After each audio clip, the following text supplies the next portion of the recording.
DJ Sledgehammer, Justina Ranella Ep8 at the Mike House in Hollywood. For the artist, by the artist. Let's go. Yo, welcome back to the 8th episode. Man, we just want to thank y'all so much for the 8th episode, all the followers, man. Justina, Emily, we got Ranella here. What guest we got today? We got a special guest today. We have a very special guest today. He is the founder of 237 and 48 Cloud Music Publishing, all the way from DC. A great businessman, Cairo, Mayieu. Make some noise, Hollywood. Thank y'all for having me. Shout out DJ Sledgehammer. Oh man, thank you. Banging at 21. Appreciate it, man. Yeah, Mr. Mayieu. What's happening? May you be blessed and forever receiving God's blessings. Thank so tell us about yourself. That's for everybody. So founder of 237. 237 is a management company. Well, yeah, it's a management company. Right. So we manage artists. We manage just different companies just in general. Just the foundation of, how business should be ran and things of that nature. And I heard you guys manage Rue Pratt. Yes, Rue Pratt is one of our premier clients. Whoop, whoop. There it is. Working with her real strong for about 5 years now. Love her. Nice. Wow. Love her. So tell us. Wait, time out. You love her. Why you love her? She's really motivating. She's really active on her Instagram. She just gives she just love and talented and all the way around. Just dope. Y'all hear that? RUEPRATT. Right. Go ahead. Well, that's everywhere. Go ahead and Google that. So tell us, how did you start into, how did you get into management? Because management is it's beyond what people think it is. Because it's kind of like babysitting someone. How do you know? How do you know? Because How you know? I've had managers before, and I have managers, and it's kind of like that. You have to make sure everybody's, they're on point, they're focused. When they're having a heartbreak, you got to be there for them, and just get your butt up and get out of depression and stuff like that. Well, I think the babysitting part, that's a choice. Right. Like if you decide to, babysit somebody, or just let them know like it's not their responsibility. No, it's not nobody. It's Ranella. Yeah, but right. But it is a deep conversation when it comes to management. Right. But it's this person's career. Like this is your dream, and I'm just one piece that's a part of your dream and your career. So you the boss, you the CEO, you need to work hard. I need to make other people work hard for you. But for me, my responsibility, my job really is like the process. Right. Is laying it all out, going through every teeny little small thing to figure out, okay, what, when, where, and how, and why. Right. How we gonna make it happen? Is it realistic? And if this is what you want to do, you got to know, all right, based on future, and present, past, and all this type of stuff, like what's actually possible, and how can we get to possible, instead of just saying, I want to do everything, I want to make $1 million, but like, all right, how can you make $1 million? Right.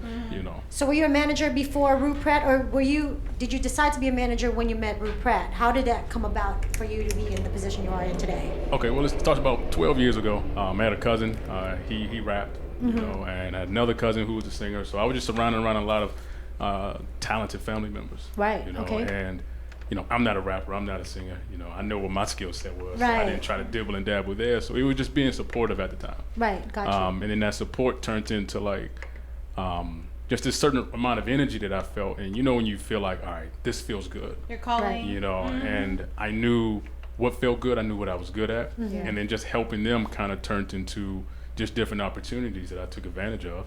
And then I was able to open up a recording studio, and then I helped open up and manage several recording studios on the East Coast. Nice. Was able to work with, so many clients all over the globe. And at the end of the day, it just really comes down to like, where can I come in and where can I make the difficult things easy? Right. Where can I take the easy things and make it much more valuable? So at the end of the day, who managed you? Like, cause sometimes that could be, stressful, like, you're managing everybody else. Do you have like a family? Do you have, like, how's that management as far as you go? That's a great question. I got my education from Howard University. Nice. You? Wow. So I was able to get just educated in business management and sociology. Nice. And then from there, I was surrounded around a lot of people, a lot of culture shocks. For the first time as a young man, just being around other like really talented, smart black people. Right. Young, like my age at the time, 17, 18, 20. Yeah. But then also our professors, like 50, 60, 70 years old. and then having a teacher who wrote her own book. Right. Like the book we're reading in class has her name on it. Right. You know, and Wow. it was just like, wow, but the possibility based on structure. Right. You know, and then we had a dean of business who, he wasn't strict, he was just very realistic on the path that he knew I was going to walk. Nice. You know, so like when we came to class, if we didn't have on the right suit, oh wow, the right color, the right the type right of color. watch, if we wasn't groomed and shaved the right type of way, right, if our shoes wasn't polished, like he was like, this is what you are going to have to do. Right. Right. Those are life skills that most people don't. Like the real world don't have, you know what I mean? Like school or like a team, to being on a team and the settings and listening to the coach. Everybody needs to dress all the same. You can't have one red pair of socks on, everybody else got white. And he told us it's not always about what you want to do. That's where it starts at. Right. It starts with what I want to do. And then once you start running, it has nothing to do with you no more. Yeah. Got it. It has to do with the people you're working with, your team. It has to do with whoever you're selling your product to. Absolutely. And it has to do with the elements of the environment you're working in. Right. So those are the other things you got to look at and not make it so much about you all the time. It's about you in the beginning of the day when you wake up. Right. But at the end of the day, it's not. And also when you go to bed. Yeah. It is about you at the end once you're done. Once you clock in and clock out. Oh, it is? When I go to bed, it's about me? Once you clock out. I didn't even know that. Because then you look back and you go, what did I do today? Was I productive? You know, did things go good? Man, I messed up here. I might do something different. So at the end of the day, you better be thinking about what you did today. Right. And then you know what? Like, you seem really level-headed, like, and very humble and very calm for the times that I've met you over the years. You're just very calm, very collective, and like, who do you listen? Like, do you like read like self-help books, or who do you listen to? Motivational speakers. I do. I read a lot, but just being 100, I get a lot of that from my mom. Like Shout out she's to like, moms. Mom, there it is. There it is. What's your sign? Are you Pisces? Oh, okay. Pisces. Ranella, what you know about What you know about Pisces? Yeah, what you know? I dated one. So your mom is a big part of that. Yeah. She's I'm trying to think the amount of times I've seen her mad. Maybe 2 or 3. Like really like mad. Maybe But we can tell times. because just your demeanor is like, you got a nice. You don't have a smile, but you got a smile. I appreciate You know what I mean? Right. It's like it's like happiness. Like you came out the womb like that. Like I've seen her have multiple reasons to be upset. Right. Yeah. Like I'm like, you're not mad? What? I'm mad. You're not Right. mad. Well, you're a Pisces. I know. Trust me. You know, we be chilling. You know. Well, It depends. It depends. That's a whole nother conversation. The Pisces I dated was a psychologist too, so emotional was. How did you as a person, man? You know, school, all that. How do you manage everything and on one plate, like as a young person? Like let Hollywood know to get through all the negativity stuff, to get through all the. How'd you get your grit? Is grit teachable, or did you already have it? Yeah, I again, like I stress it, but it's also understanding the phrase. It's not always about you, and then once you realize that, you're able to kind of like sit back and know when it's time to listen, when it's time to talk, when it's time to see things, and taking your experiences and really living with them, like things that I've done 7 years ago. Like I can still remember it and like kind of like look back on it and go, I'm gonna use that experience and apply it to today. Whether it was something I did wrong or something I did right, something I was indifferent with, and I can just still look back and just be 100% with yourself. You know, when we think we're farther along than we are, we're never gonna reach where we are because you acting like you already walked the path. Absolutely. You know, so you don't want to do that. You Yes. want to be realistic. You got to know when, like, for an example, like, you know, you got your alpha males. Yeah. And you in a room, especially in this industry, you might not always be the alpha male. Right, absolutely. Yeah. You know, a lot of times you can walk in some rooms and it's going to be some big dogs. So I'm assuming you're an alpha male? Yeah. They barking hard. He's like, They alpha male. okay. So you have to learn how to go, adjust. today, my brother, you the alpha male. Got it. And You earned it, and I respect know your that's space. when you take a step back sometimes. I always Exactly. say a great leader knows when to follow. A great I just leader learned that too. Knows when to follow. follow. Because, you know, all throughout our career, I mean, we haven't even reached the pinnacle of like the Oprah status, but once we do, it's like even there's still more to achieve. She still has to go bow down to somebody else at the end of the day, you know. So that's my question to you. being that you are an alpha male and being that you're in this Hollywood business, what's the most challenging thing that you have to deal with working with Hollywood people?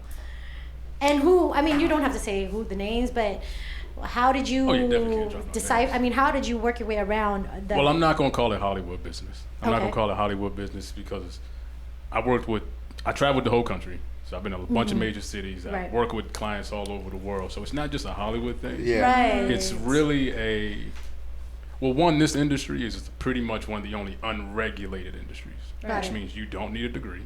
Yeah. You don't have to go through training. No. You can just wake up one day, start an Instagram, and I'm a manager. It's not what you know. It's and you know what? Sometimes that is so true. It's not what you know. It's who you know sometimes. And right? it's also how you apply certain skills. Right. Because there's people who have never went to school for journalism, communications, but could sit right here, hop on this. You hear that, Justina? We kill it. We ain't never did. This is our first go around. Because they understand how to do what they know how to do. Right. So how do you say, like, what advice would you give? Like, let's say, because there are some people that just all of a sudden turn on Instagram, like, oh, I'm a manager today. What advice would you give them? Because sometimes they think like, oh my God, like they get all this limelight and spotlight. I want to be a part of that. Yeah. Unfortunately, some people see it like as if it's just like a snap of a finger and then there will be success and let me be famous. Well, the first thing, if you're going to be a manager, you got to really understand what you're doing. Like, you're taking on a lot of legal responsibility. Thank you. You are devoting a lot of time, and you are literally holding somebody else's future in your hand. Amen. So, like, responsibility is like the utmost important part. You have to know what you're doing before you get to certain steps. And if you don't know what you're doing, you got to find somebody who do. And if that means, hey, can I be your apprentice? Can I be your intern? Yo, what's your consulting fee? You're going to learn somehow, some way. So you're either going to learn the smart way, or you're going to learn the hard way by doing it the wrong way. Right. So when you think about the artists, like, do every artist need a manager? Or because the fees, now, how's the fees as far as management Well, fees? it varies. It varies. Like, standard fees would be like 10 to 20%. Okay. But it can get very specific because it depends on what that manager is doing. Right. Everything's specific. You have business managers who deal with your business. Right. If it ain't talking about money, they don't have anything to do with it. Right. It's strictly numbers. Right. Then you have personal managers who deal with the, hey, are you up on time? That's the babysitting part you were talking about. Right. That's what I'm saying. There's like different type of managers too. Part. Get up, Ranella. Get up. All right. How's that? He's always up. You gotta decide. Just kidding. Just kidding. Okay, go. So it's deciding that too, what type of manager you want to be, having a skill set to do that. It's two different skill sets. Being a business manager and a personal manager. Right. And then you got to really know what you're doing. You got to get out in the field, and you need to be able to have an understanding of everything before you take on a client. Exactly. You need to get out there and learn podcasting, learn radio, learn streaming, learn merchandising. Should they learn like the business as far as like the industry? Absolutely. Yeah, that should be number one. Kind of like, you got to know what you dishing out, right? You got to, but it doesn't happen overnight. Like, I've been in this for 12 years. Okay. Yeah. And I don't know everything. I know I don't know because I haven't experienced everything. Yeah. So you do want to have people that you can call that can say, hey, I'm at this point. Have you been here? What are these? What should I do? Am I even right with the way I'm thinking? Right. I don't mean to put you on pause, but that's what the Mike House is about. Hollywood, we got everything you need. Right. You know what I mean? We got Mike House. You need all that. We got you. We got you. So, I mean, being that, you've dealt with people from all walks of life, who was probably the one you were still kind of like, oh my God, I can't believe I'm working with this person. I can't believe I'm making deals with these people. Have you ever been like intimidated or somewhat like scared, like where you're like, dang, I'm about to meet like, I don't know, Stevie Wonder or something, or dang, I'm about to see like, this person for my client, or I don't know. I can't say I have. Okay. No. Because you're so humble. Like, he's just like, I mean, we are people. Yeah, exactly. I can tell you when I get, all right, when you say nervous, like a businessman. Let's say if you were dealing with Puffy or something. I don't get nervous when I meet people at all. I get nervous when I'm waiting for an email. Like when I'm like, is it gonna happen or not? Yeah, that's when I'm just looking at my phone every day, like, come on, let's just go. Money. Which way is it gonna go? Because you're worrying about like, is it gonna be all right or is not? What's the next step? Yeah, what's the next step? If it's one response, we go this way. If it's another response, we go that way.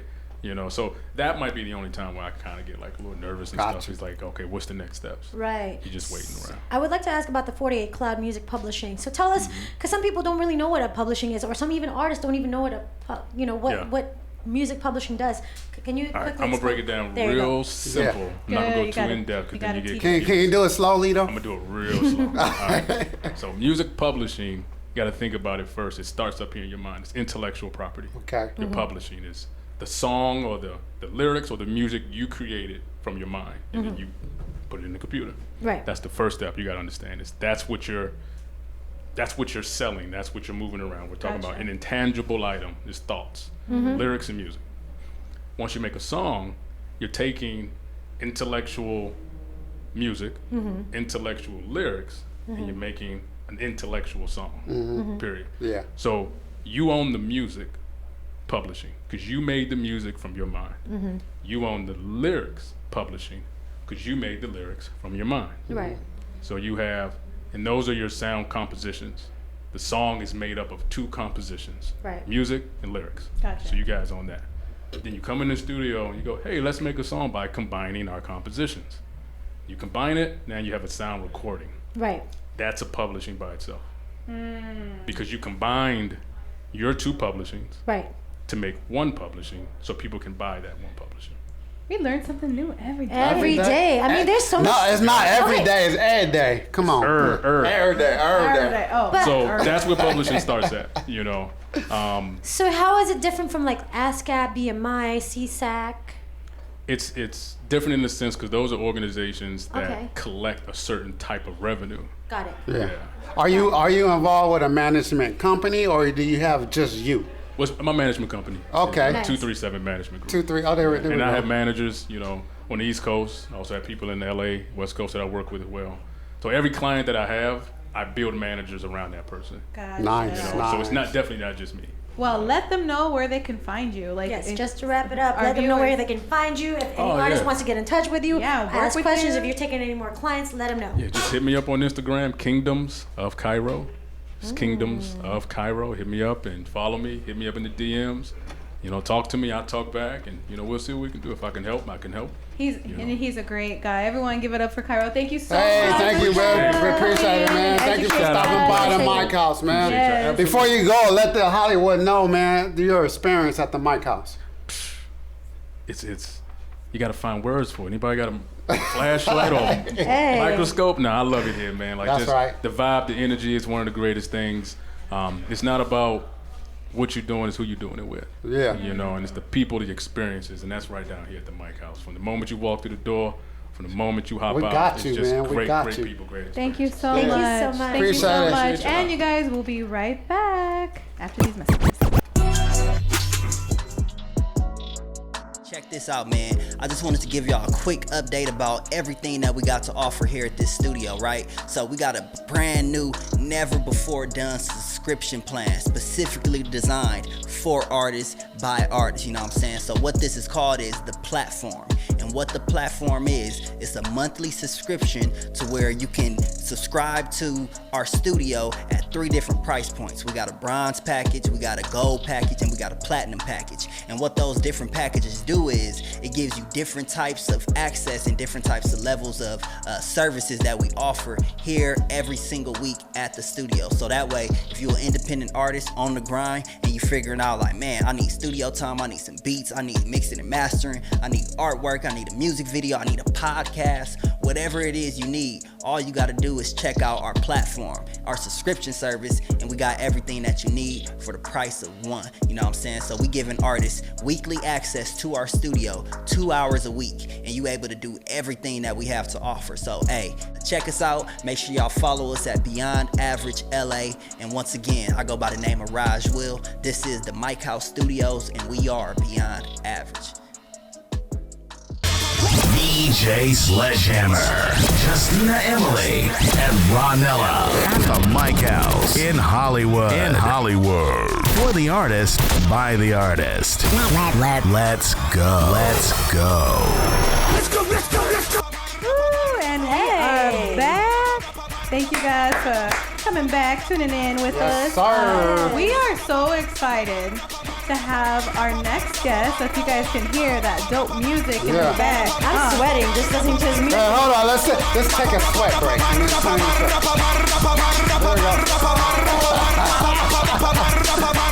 We are so excited for our next guest. He actually just moved to LA from New Orleans. Give it up for Fly Boy Keno. Hey, what's up? Welcome to the Mike House. Welcome. I appreciate it. Yeah. And you know what? We are. It's kind of really exciting for you to be here because we just met you last week. Yeah, a couple of days ago we started twerking on some music. Yeah. Not really. I'm just kidding. Actually, a couple of days ago. Do you guys want to tell? Do you want to tell us you've been in LA for like a week? I've been in LA since last Friday. Yeah. It just made a week.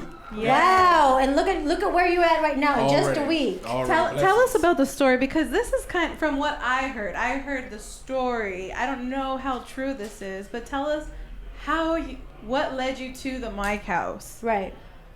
What led me to the Mike House? I did a bounce version to Rue Pratt's Chocolate, and she introduced me to her manager. And her manager was like, I have a studio for you to come, check out. I want you to see how it is and, vibe out and, just take a tour. You might find a home here. And I came here. And you did. Thinking I was just going to do a tour of the studio. Then, just go back to my little apartment. Put you on a spot, huh? Punch it. And it's just like, I felt like I was at home. I felt like family. Like I felt like I was a part of a movement. And it just, I don't know, it changed my whole perspective about LA already. It's like it's only been a week. Yeah, because this was a Wednesday, y'all. This was a Wednesday. Yeah. You came up here, and then your music was playing. I know a couple of artists that were recording that night. Yeah. They literally popped their head in like, what is this? And they started twerking and like, I'm taking a shot. And once we get that vibe, bro, it's like, it's popping from there. It's like, man, boom, we'll send this out, send this email out, send this, put it on Instagram, put it on whatever it is. When it's good music, it's good music. I mean, it was like literally like what, basically that's what you stand for. It's like twerk music, right? Yeah, anything that's twerking for Ranella is fine. You know what I mean? Okay, I'm working on that business. Yeah, hey. Listen, I worked hard to get this. It's all natural. Thank you very much. By the way, shout out to New Orleans. You guys got the best food. Oh man. You guys got the best food. That's crawfish. One of the reasons why I had to leave. Buddha. I gained too much weight. Especially with the pandemic, everything shut down. Huh? Like, this is eat. Let's just eat. Eating gumbo, seafood, oh man. Oh my God. Can you make any of those? Po' boys? No, well, gumbo. The gumbo, you cook. You gonna have to bring us I'm not a cook, but I could do a little one too. I can feed you. That's all. I can feed you. I ain't say I could cook. Well, let me tell you, I'll be over your house. She will. I'll be lonely. I'll be by myself. Oh, you hear that? You guys hit them up and show them LA. I know it's kind of hard these days because of social distancing. It's hard to get gumbo around here, though. I don't know. Is it? You can't. You can trust it, but you can't. I don't know. How do you know? Anyway, so tell us what motivated you to do twerk music. Bounce music is a culture in New Orleans. So it's like from the children to the grandparents, like everybody dances to bounce music out there. It's like we live and breathe bounce. So it's a part of, it's like second nature to us. Right. I started off in high school. One of my homegirls, she was running for homecoming court. And she wanted me to make a song for her, to run for court. So I went by DJ Tank and I made a song, and ever since then I just been rocking and rolling. Yeah. Started off with me beating on the desk at school and beating on the lockers to living in Los Angeles. You did that too? Man, I was always doing that. Yes, I was the hype man. Yeah, that's how you do it. I was the hype man of my class. Yeah. And the way you do it, like when we were here that night in the studio, you're just in here and you're like, okay. Come on. Come on. And I'm like, dang. You don't have a choice, but that's how it is. Yeah. So just imagine that energy every day. That's how it is down there. You know what? I want you to come to my house and I need you to get me out of bed in the morning. Come on, just come on. Brushing my teeth. Okay. There it is. What I'm eating healthy. Like, wait, come I on. want to ask you something. I heard you work with Skrillex and Diplo. That is crazy. Tell me about that. Like that was actually my first big EDM bounce track. It was called Beats Knocking.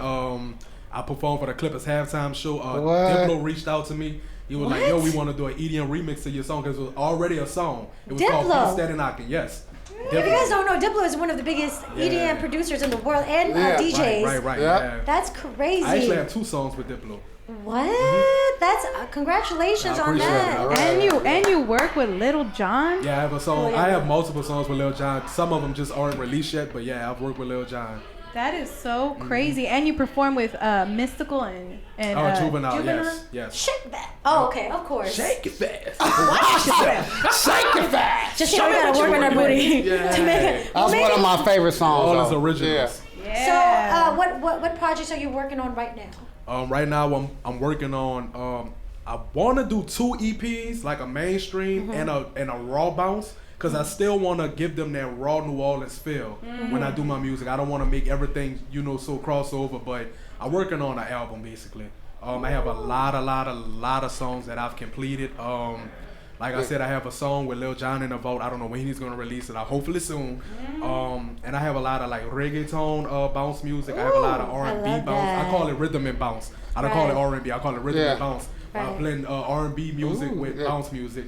I have dubstep, EDM, I have raw bounce, I have lyrical bounce, love song, I have everything. Whatever you need from me, I'm gonna give it to you. So let the Hollywood know, man, like the struggles that you had to go through. Were you around during Hurricane Katrina? How'd you manage all that pressure and all that getting out and floods, and how'd that happen?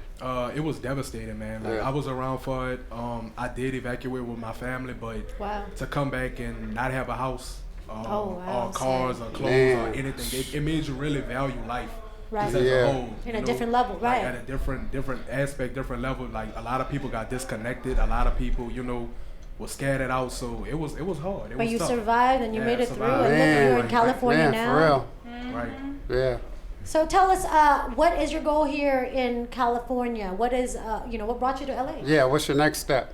What brought me to LA is to elevate my career. I wanted to connect with people of my caliber or higher. I wanted to expand my brand, my culture, the New Orleans culture. I wanted to just bring New Orleans to the world instead of the world coming to New Orleans. Yeah, and that's interesting that you said your brand, because you're an artist, but you gotta have brand. You gotta brand yourself first. Right. You know what I mean? You gotta have the other income too coming, because sometimes you might think that you can put out music or whatever, but that income might not come in. Right. If you brand yourself and market yourself, you get other stuff coming in. Instead of waiting, you know what I mean? Right. And is it like a small community where everyone knows each other, like Master P to Little Booty? Little Booty.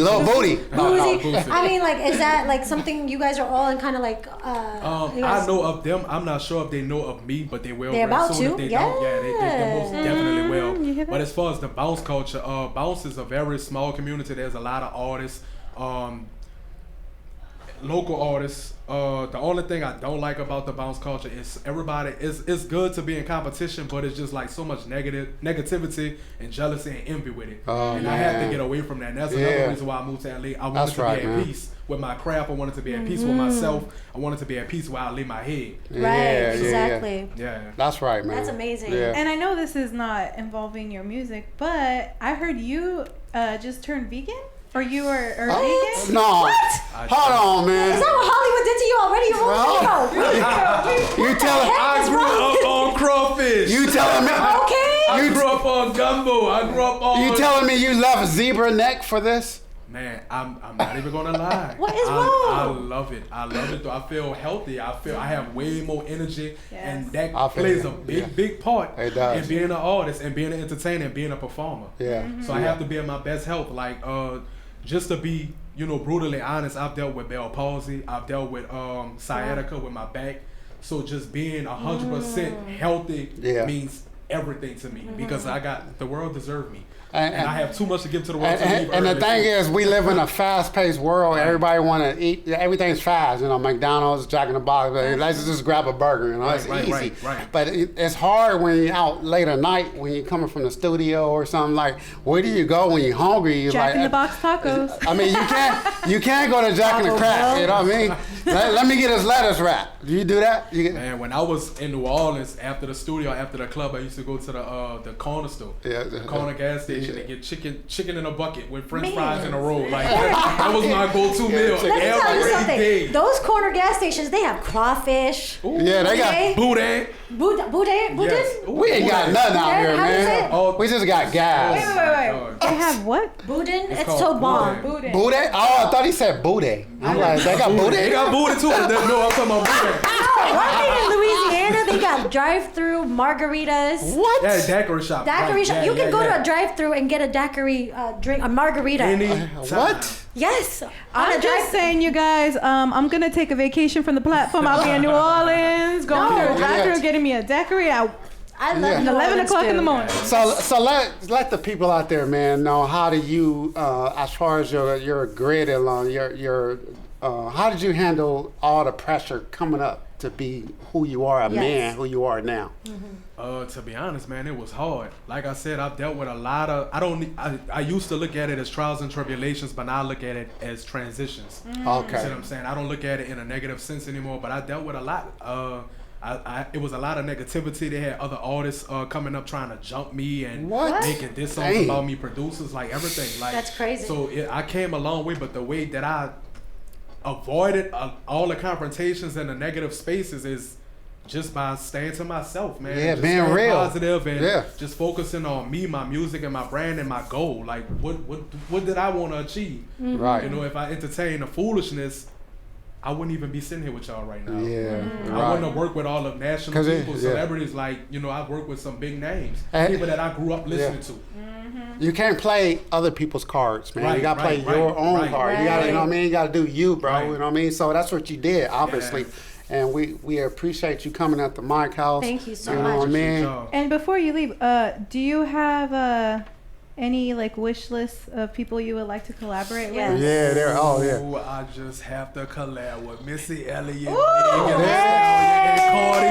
I have to. I just have to. Cardi and Meg, because they twerk. You know, and Ranella, when I get my booty, okay? I'm working on it. Oh, and Lizzo. No, Justina too. And Lizzo. Oh, yes. But Missy Elliott is. I want to know what you think about Hit Boy, because he from where I grew up at. We think about his latest collaboration with, you know, we got not Jay-Z, but Nas. Does he really? Yeah, Nas. He did the whole album. Oh, wow. Yeah. I'm so out of it. Big Sean. He did Big Sean's album. I love Big Sean. So, what do you think about Hit Boy? I honestly don't know too much. Yeah, I don't know too much. To be honest, man. I don't. But you can just focus on you. Yeah, I'm definitely gonna do my research. I heard Lil Wayne just literally listen to his. I'm on a song with Lil Wayne as well. Lil Wayne. There you go. Yeah. Platform. Hey. I'm just excited because Missy Elliott, you know, I mean, she be teaching, you know, a lot of things of what women really think. Mm-hmm. Yeah. You know, 1 Minute Man. Oh no, it's so true. Her energy, her energy is so live.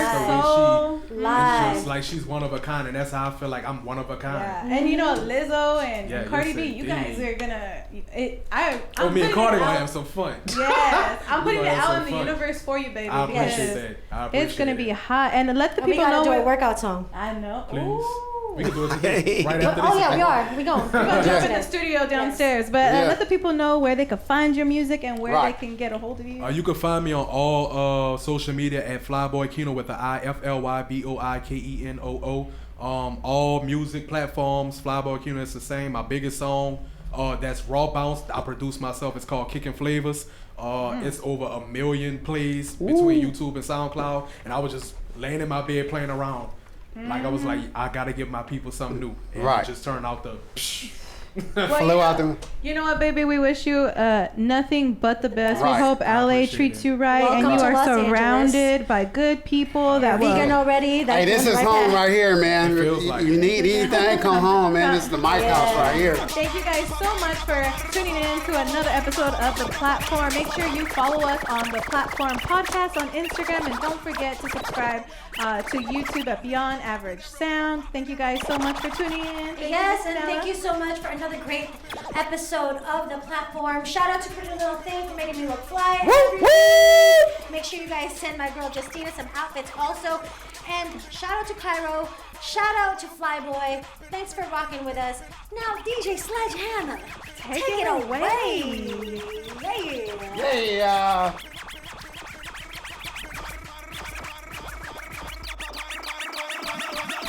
Love it when the booty go brapa dum dum. Love it when the booty go brapa dum dum.